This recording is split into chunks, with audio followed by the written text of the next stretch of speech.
On May 2nd of 2025, the content creators Ethan Klein and Hassan Piker engaged in a, let's say, spirited debate over what was supposed to be Ethan Klein's Zionism and their differing perspectives on the Israeli-Palestinian conflict at large, and more specifically at the current genocide that Israel is enacting in Gaza.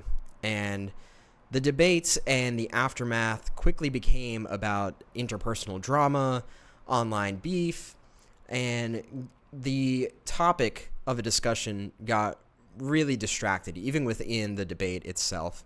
But to me, this was a culmination of almost 2 years of watching H3 slip more and more down the Israeli propaganda pipeline and really just laundering these talking points about Palestinians, Arabs, and Muslims in general that effectively support the Zionist project, but moreover harm Muslims within the Middle East and more specifically within the West. And I think the best way that we can talk about what Ethan Klein has been doing is by looking at the work of post-colonial scholar Edward Said. Edward Said was the father of post-colonialism. He basically invented this theory of analysis of world history, and specifically of the colonial age and the decolonization in the late 20th century. But he wrote a book called Covering Islam, which was a survey of the American and world media's coverage of the Iran hostage crisis in 1978 and 1979, as well as a discussion of some of the aftermath and how Iran was portrayed once the revolution had fully taken effect. And Said touches on some very important points, as he always does in this book, but ones that I think that are particularly illustrative in this case with Ethan Klein and what he has been doing with his platform, and specifically how Ethan Klein portrays Islam and Muslims. So Said talks about how American media really didn't consider what was happening within Iran or within the Muslim world in general in terms of internal political debates and power struggles. And they completely simplified what was happening as a clash of civilizations, as one Sam Huntington had put it. And that basically we were confronting an existential threat to the West and to Christianity and Judaism, and that this was an ontological part of Islam and Islamic societies. And American media basically looked at Iranians and Muslims related to this, to the Iran hostage crisis, in two ways. The first was good Muslims, or good Islam, that was on the side of the Americans. They were willing to do what the American State Department wanted them to do.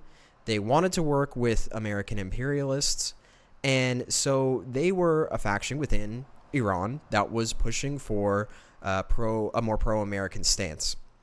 The other form of Islam that the media created, and which they really focused on, is bad Islam, or bad Muslims.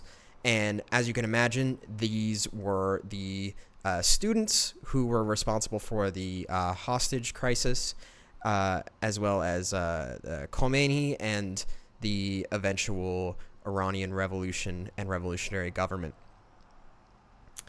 And Said talks about how the media never actually analyzes the history of Iran with the United States and with other European empires. And it never really investigates the more recent contemporary history of Iran that led it to this exact moment.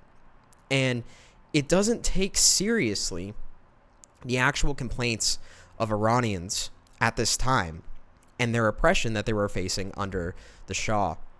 And in doing so, Said actually argues they may have prolonged this crisis and damaged relation between the United States and Iran in the long run, because it muddied the waters between American administrations, the Carter administration, trying to deal with the Iranian government, and created this idea in Americans' minds that basically there was no winning in this scenario. There was no way you could come to a diplomatic solution, because their fundamental ideology was just anti-American and anti-Western because of Islam.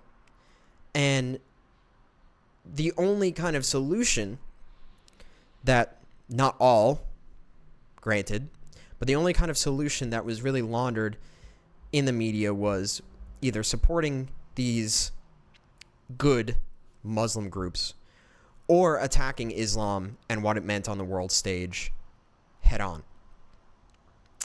An important point for Said is that he talks about how there is something called Islam out there, but it kind of eludes definition, because Islam and big concepts like this, you could apply the same, I would argue, to Christianity or to Judaism or to any other religion or ideology. They are created by the people who are discussing them and who are creating knowledge around them. So Islam is constructed through the varying ways that Islam is being discussed and being portrayed and being enacted. And there's a divide in this, right? What I've been discussing so far is American Islam. This is the Islam that was created within the West and within America specifically in the late 1970s and early 1980s. But to people in Iran and people in the Islamic world in general, it means something very different. And it means something much more diverse and something that is inherently contested. Said spends a lot of time talking about how these regimes that the United States basically essentialized as Islamic fundamentalists had great political diversity within the population, and that there were groups who were advocating for a different vision of what Islam could be, and using that to argue against the more authoritarian regimes or oppressive powers within those countries. But this is something that gets entirely ignored, basically, by Western media. He points to certain journalists, specifically in French media, Le Monde. But by and large, there is very little talk about the dissidents within Islamic countries and how they talk about Islam and the discourse that they create around it. So we have a world that has very contested images of Islam. Together, we can kind of maybe come to some understanding that there is this thing called Islam, and there are Muslims within the world, and we can describe it somewhat objectively. But how it's being understood and portrayed is subjective inherently, and there's no way around that. And the media plays a big role in it. In 2025, the New York Times, they're still relevant, obviously, but much of our media today is dominated by online content creators. And some of the biggest right now, as shown through that debate where they had almost 200,000 people watching collectively, are Hassan Piker and Ethan Klein. And I want to leave Hassan alone in this instance because he's not really exactly relevant to my point. But Ethan Klein has been doing much of what the American media was doing in the late 1970s concerning Iran. So if you look at some of the things that Ethan has talked about in regards to Hamas or Hezbollah or just the Palestinians in general, he is constantly dehumanizing them by suggesting that anyone who is pro-Palestinian anyone that says anything somewhat positive or not inherently fully negative and condemnatory about Hamas or Hezbollah or any resistance group within the Middle East, they are a terrorist and a terrorist supporter. We could have a good faith debate about the definition of terrorist, when it should apply, when it shouldn't apply, and when it's justified and when it's not justified. But to paint all of these groups with such a broad brush and to paint any opposition to the Zionist project and the Israeli state as kind of terrorist, it's inherently dehumanizing the other side. And it's inherently saying that we shouldn't pay attention to what they're saying. We should just dismiss them out of hand because they are terrorists and they're not worthy of our own consideration.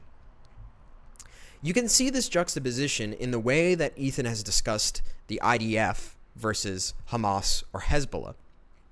He fully admits that the IDF has done war crimes. He fully admits that the IDF has attacked civilians. And within the debate, he somewhat begrudgingly conceded that the IDF was a terrorist group.